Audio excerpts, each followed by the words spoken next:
So with all the people that we interviewed and the video that we recovered, we're charging you with murder. No sort of self-defense or anything. What does this all stem from? Like, what's the animosity? Halia used to be a really good friend of mine. Halia, crunch! Get it over with, bro! Yeah, crunch, Halia! Crunch, Halia! Do you remember swinging the knife at her? Not really. Bryanna Barozzini could never have imagined a fight with her closest friend, Halia Culbertson, would result in her landing behind bars. What began as an avoidable altercation soon turned lethal, claiming Halia's life in a single stab wound. With this otherwise common street fight turning deadly, the chilling question that surfaces is, was it truly an act of defense or a calculated lethal attack? On the night of March 26, 2023, Halia went with her friends to a smoke shop where she accidentally ran into her former friend, Bryanna. Suddenly, a verbal argument erupted between them, leading the store clerk to remove Halia from the shop. However, she didn't leave. Instead, she waited outside for Bryanna to exit. After Bryanna exited the store, Halia confronted her, which gradually escalated into a physical altercation. Instead of de-escalating the situation, Halia's friend, who was also present at the scene, began filming the whole tussle and even encouraged her to fight back. This altercation took a terrifying twist when Bryanna, after appearing to de-escalate the situation, pulled a knife from her pocket and stabbed Halia's neck. Despite being wounded, Halia continued to fight back until she started to bleed heavily and eventually collapsed, prompting her friend to call 911. 911 for location near emergency. I'm calling 911. What's going on? My friend just got stabbed at 161 Smoke Shop. Carry out. When the officers arrived, they rushed Halia to Ohio Health Riverside Medical Center. But unfortunately, the damage was already done. The single stab wound had severed vital arteries, causing Halia's death. Meanwhile, other officers raced to track Bryanna, who had already fled the scene, and it wasn't long before they found her at home. The officers there also found the knife hidden in a crawl space, suggesting Bryanna's intent to hide the weapon. They retrieved the weapon and the recorded video as evidence and brought her in for questioning. Just kind of, I guess, start from just where you were at earlier tonight, who you were with, kind of what you were doing, sort of stuff. Hey, well, me and my friend Iad left my house. I would say around like 8:45, and we were hanging out all night. And He come pick you up? Mm-hmm. And we went to the carryout at the square. Mm-hmm. So they were 161? Mm-hmm. To get drinks and stuff. Why did you guys choose that one? That's not real close to Westerville. We always go there. That's just the spot we've gone for years. And we walk in, and I'm grabbing my drinks and stuff, and I hear two girls' voices, the ones that don't like me. And I ignore it. I'm on the phone with my brother. I have my brother on the phone and Ian beside me. We grab our drinks and walk up to check out, and they see me, and they just start running their mouth. Who were the girls? It was Mackenzie Adrian, Halia Culbertson, and I don't know who the dude was. Okay. But he was definitely the loudest. But they just kept instigating, trying to get me to fight them, and I was like, you're not worth it. And you're not worth it, I'm done, I'm not doing it. And even the guy working had told them to get out. And they said they were going to wait for me outside. What does this all stem from? Like, what's the animosity? Halia used to be a really good friend of mine. Mm-hmm. And then I found out a lot that she's just a really bad person. So I stopped being friends with her. My friend Iad stopped talking to her. And then after that, she pretty much just went crazy, like saying she was going to kill us and slash his tires and do all these things, and like she does to most people. There's a few people out there that she's done that to. Slash your tires and that? I don't know specifically if she has actually slashed someone's tires, but she threatens a lot of people to kill them. And anyone who has gone through such an unfortunate incident would naturally be completely shaken. But Bryanna shows no signs of panic, appearing unusually calm, asserting her desire to avoid conflict and rationalizing her violent action by claiming it as self-defense. The altercation, which ultimately impacted both lives, circles back to the very moment where it all began. Bryanna and Halia had been best friends, but over time she began accusing Halia of using and distributing banned substances. Halia, who denied these claims, was infuriated by them, prompting her to post negative comments about Bryanna on social media. This led to frequent confrontations between them prior to the incident, eventually deteriorating their friendship. Sadly, this became the same reason for the conflict that tragically ended Halia's life. So, the guy working at the smoke shop, we were checking out, he checked us out and then he was like, wait, I'm gonna make sure they leave. So he walks out and it looks like he's just standing there. So I think he told them to leave, and then when we walk out, they were by a Jeep. I think his name was a silver Jeep. Mm-hmm. And they're screaming at me, and then the dude tells Halia to run up on me, and she's walking up, and I keep telling her, I'm not fighting you, back up. I said, you're not worth it. I keep telling her to back up, and I get my knife out in my hand, and I'm holding it, I said, back up. And she attacks me. She first slapped me. She was pushing me. Well, before that, Yad was trying to like push her away from me, but the other guy was yelling at him not to touch her or else he was going to do something to him. And I just kept backing up, and then she just attacked me, and I don't know what exactly happened, but I went like this, and then she dragged me by my hair on the ground, and like there was just blood in my eyes. I couldn't see anything. But I don't think I hit her or anything because I was on the ground getting blood out of my eyes. I had no idea what was going on. Mm-hmm. I was just in shock at that point. No, are you hurt at all? No, I got a little cut right here. I think that's from her move. But We felt like my head and everything. I don't feel anything. Because that's mostly where she was hitting, was right in the back of my head. The back of your head. Okay. So do you normally carry a knife? Sometimes. When I'm in areas I don't trust, I do. How often do you carry a knife? I usually bring it every day to work, so 5 days a week I have it at work with me. Where I you use it work at at? work. It's called Midwest Sealant Supply. So when I'm opening boxes, I use it. That's what you use. Mm-hmm. And then when you go out to different places, you carry it with you. Have you ever pulled it on anyone? No. This was the first time you pulled it? Yes. Did Halia have any? Did she have a knife? I don't think so. Did you see one? I didn't see one. Okay. And she never indicated that she had a weapon or a knife or anything like that? No. I don't What know. about They the- were screaming at me, all of them, so I couldn't really. She just kept saying that what she was going to do to me. That's all I remember. So you just saying she was going to fight you and beat you up? Mm-hmm. She threatened to, well, obviously, she threatened to kill me and me. That's what them. Mm-hmm. What did she say tonight? Or earlier? When you guys were out there, what was she saying to you? She kept saying that pretty much I was because I wouldn't fight her. And I just kept saying, it's not worth it, you're not worth it, because who she was with, she's my brother's baby mama, if that makes sense. Yeah. And she's already taken my niece from me once, and I'm not allowed to see her.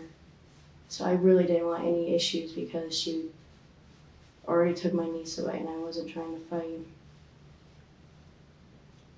But she kept saying that she was going to hurt me, Do you think it had to beat my do ass. with something with Kenzie? I don't know. Or do you think it was They just were like- Halia? I don't know. She was really amped up, and I have no idea why. With me even saying, I'm not fighting you, she was just amped up, and they were instigating. So then, before any blows, like any hitting or anything like that, you pull the knife out and hold it to your side, right? Yeah, That's I was what you said? backing up away from her. Was it open or shut? Open. Okay. Is it a knife you have to? We haven't seen the knife. Is it a knife you it has a sheath, or is it like a pocket knife, or? It's like a pocket knife. It's like folds. Mm-hmm. Okay, so then once you pulled it out, you opened it up immediately? No, it wasn't immediate. Okay. But I had it there, and then when she kept getting closer, that's when I opened it. Okay. Now, do you remember, did you swing the knife at her as you were backing up or going forward? I think I was backing up because I was trying to I was putting space in between us by doing that. Bryanna vividly recalls each detail of the incident. While most people in the interrogation room try different ways to evade responsibility, she lays out the truth with unwavering composure. During the investigation, when an officer questioned one of the witnesses at the scene, his statement was surprisingly striking, something any rational person would say to calm the erupting chaos. Did you see anything, or? Yeah, I seen a glimpse of what happened there. How much? I know he got a video camera of the whole situation. Who does? The gentleman over there telling the cop. Okay. I know there was two girls fighting. Okay. And we actually tried to stop it or whatever, try to defuse the situation. And some people kept pushing the situation, and that happened. Okay. So I really feel like, you know what I'm saying, I'm personally like, this could have been avoided, but people... Were they inside your store? No, they fought right there. But did they ever come inside your store? Yeah, it started in the store, then came outside. It came outside? Yeah. Okay. But yeah, like I was saying, sir, Yeah. some I'm people listening, was pushing the situation. Okay. Some people was pushing the situation. Okay, so you're saying he was pushing it. You got the video. They was going live. Just Okay. for some ratings, for some likes, when it shouldn't have been avoided. Okay. Even though constant provocation may have triggered Bryanna, causing her to snap, it still doesn't justify her lethal response. Until now, Bryanna has been unaware of the grim reality, a truth that would not only last a lifetime, but would also be unlike anything she could have ever anticipated. And then afterwards, what all happened with you and Ian? I called my mom on the way home. Well, my brother was on the phone, so he was already in his truck. He was going to head to me because he was worried. And I told him just to head home because I was going to head home. I called my mom, told her what happened. I got home and explained it better to them. And I showered. And I just was in my room. What did you do with the clothes and the knife? The clothes, I threw them on the ground. I think my brother put them downstairs in the laundry room. And the knife, I don't remember who I handed it to. I just wanted it all away from me, so You don't know what happened to all this stuff, yeah, I don't know where they put it or anything. I don't. but you took it into the house. So during the fight, or when she was hitting you, what happened with the knife during that time? It had dropped on the ground. Okay. And it was no longer in my hand. Okay. And then did you pick the knife up after they went And back to she the finally car? let go of me. Yeah. Did you know she had been cut at that point? I didn't know if it was me or her because they were yelling, saying that they were laughing, saying that she made me bleed. So I was like, maybe there's a cut on me. But then I was looking all over myself when we got in the car. I was like, I don't think it's me. Because she was just kept hitting. I couldn't see anything because my hair was just everywhere. Hair was in your face and all that. But then you realized that if it wasn't you, it had to have been her. Mm-hmm. Once you were in the car. Yeah, because as soon as we got in the car, we left. We Just didn't drove want out to. there, yeah. Yeah. Wanted no part of it anymore. Did you call the police at all? No, I didn't know what to do. I thought police would come to my house, like, fast. And then when they didn't, I just went to bed. Has anyone called you from that group? Or any messages or anything about? No, but yeah, I'd got a few, like, no caller IDs. Okay. But I have them blocked on everything, because for months I've had them all blocked, because I want nothing to do with any of them. 2 inches, 3 inches. I'd say 2 to 3. 2 to 3 inches. Yeah, because it kind of fits like right here. Right in your hand. Yeah. And then it just, like, can you flick it with your thumb to open up, or is it like a button? Yeah, they can flick it. And then it's pretty straight, and then at the bottom it has like Serrated ridges. at the bottom. So it's kind of red and black. It's got a scorpion on it, and then it's got just a like kind of quarter at the bottom, serrated. Okay. And you don't know what happened to the knife inside the house once No, you handed it to somebody. Yeah, I think I handed it to Iad. Yeah, I think I handed it to him. I have no idea where he put it. Okay. Because I got in the shower and just my mind was going all over the place. You mentioned earlier that you use your knife at work a lot, right? What kind of work do you do?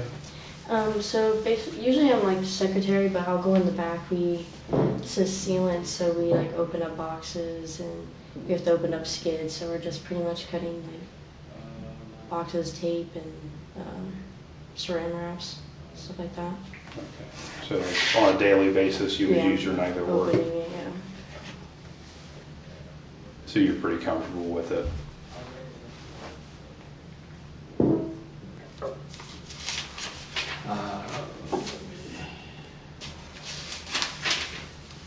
Try to see if I have the right phone number.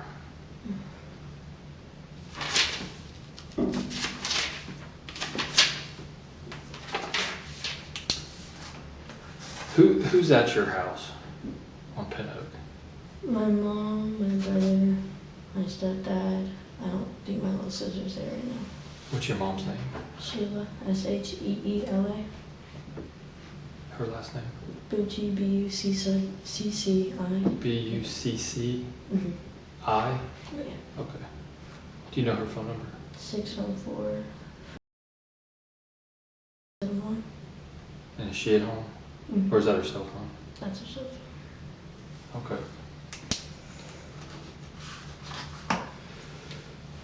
Just so that you know, Talia was taken to the hospital, and then that's where she died. She didn't survive her injuries.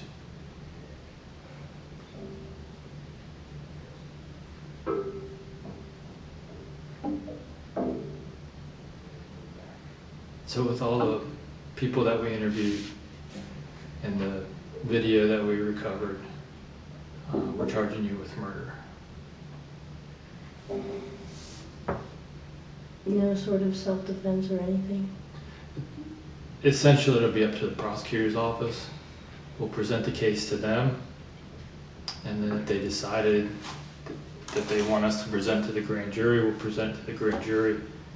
If you get indicted for it, then it'll go to trial, it'll go to court, and then you'll be able to present a self-defense claim at that point. Throughout, Bryanna's unflinching behavior sets her apart. Even when she's charged with murder, she exhibits no signs of distress. Yet, beneath her composed demeanor lies a dark secret, one that is about to flip the case on its head. What contradicts her claims with her actions is that, despite committing such a horrific crime, Bryanna didn't once check on Halia. Instead, she immediately ran from the scene, illustrating her disregard for human life. As the interrogation concludes, Bryanna is arrested and charged with murder. Meanwhile, detectives obtain a search warrant for Bryanna's phone, and what they uncover is beyond shocking. 1 week prior to the incident, Bryanna had sent texts to Halia in which she declared that if Halia came near her again, she would slit her throat. In other texts, she threatened to kill Halia and her family if she ever showed up at her house. These texts hinted that the act was not spontaneous, but rather a premeditated murder. Initially, Bryanna Barozzini was charged with 2 counts of murder and 1 count of involuntary manslaughter, but was released on bail with the bond set at approximately $750,000. In June 2024, just before the trial was about to begin, Bryanna accepted a plea deal for involuntary manslaughter, resulting in the dropping of 2 murder counts. She eventually pleaded guilty to the same charge for stabbing Halia Culbertson. The courtroom became a stage for arguments, where the defense claimed that the act was self-defense, evidenced by a video showing Bryanna backing away. However, the prosecution countered their argument by claiming the killing was an unjustifiable rage, and the stabbing was a disproportionate response to a slap and not a valid self-defense scenario. A month later, Bryanna was officially sentenced to 3 years in prison for involuntary manslaughter. This is her statement following the conviction. Not a day goes by that this incident hasn't been on my mind. I understand and feel for the victim's family, as I know the harm I have caused them is indescribable. I also feel for my own family, as the situation has caused them a lot of pain. I can understand and appreciate the harm that I have caused now. I will be living with this guilt the rest of my life. I took a life, and I understand the victim's family will suffer for the rest of their lives, as will my family for what I've put them through. I pray and will continue to pray for all parties involved.